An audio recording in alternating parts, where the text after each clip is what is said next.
So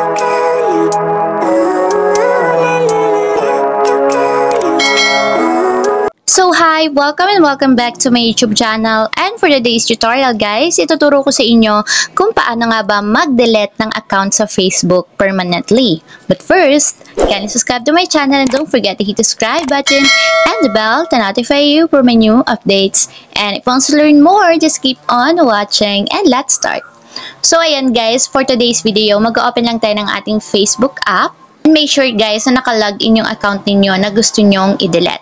So, pagka-open ng ating Facebook, itap lang natin yung 3 horizontal lines na nandito sa upper right corner or yung menu ng ating Facebook account. Dito sa menu guys, i-scroll up lang natin and then tap natin dito yung settings and privacy.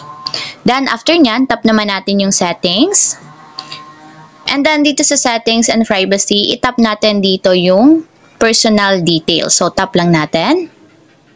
Then, dito naman sa ating personal details guys, i-scroll up lang natin and then pumunta tayo dito sa section ng account settings and dito itatap natin yung personal details. So, dito naman sa personal details, itatap natin dito yung account ownership and control na nandito sa pinakang baba. So, tap natin. And then, after nyan guys, dito naman is, ang itatap natin ay deactivation or deletion. So, tap natin yung deactivation or deletion. So, dito naman is pipiliin lang natin yung ating pinakang account na gusto nating i-delete. So, tap natin yung account. And then, after nyan guys, dito is merong pamimilian, deactivate or delete account. So, tatap natin dito guys is yung delete account. So, tap lang natin yung circle sa side niya hanggang sa maging kulay blue yung tapat. So, dapat ganito yung mag-iitsura niya para ma-enable yung delete.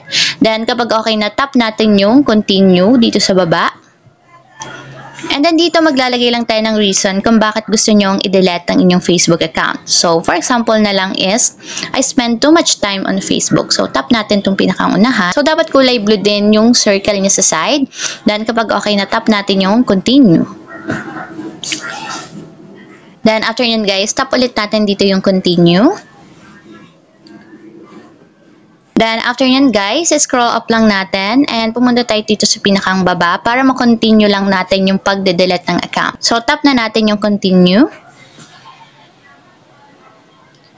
So, bago natin ma-delete permanently ang ating Facebook account, kailangan i-enter natin yung password ng ating Facebook for security purposes. So, lagay lang natin yung password. So, ayan guys, ito na ang pinakang confirm permanent account deletion. So, nakalagay dito, you're about to schedule your account for permanent deletion once you schedule your account for deletion. You have 30 days to reactivate your account and cancel the deletion. After 30 days, the deletion process will begin and you won't be able to retrieve any of the content information you have added.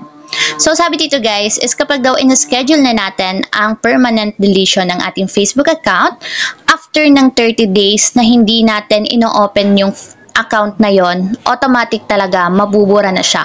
So, walang matitira kahit ano and wala din tayong mariretrieve regarding dun sa account na permanent delete natin. So, if ever man na mag-change yung decision nyo and nakapag-schedule na kayo, pwede nyo pa rin makancel yung account deletion sa pamamagitan lang ng pagla-login ng inyong account. So, dapat guys, wala pang 30 days bago nyo ma-reactivate ang inyong account. So, kapag okay na guys, tap na natin yung delete account. So, ayan guys, kung makikita nyo, nag-auto log out yung account na yon. So, ibig sabihin kapag nilogin ulit natin yung account, mawawalang visa yung pag-account ng delete natin or mare-reactivate ulit siya. So, ayan lang guys, ganun lang kasimple kung paano nga ba mag-delete account permanently sa Facebook.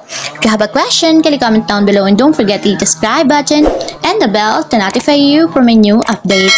And thank you for watching!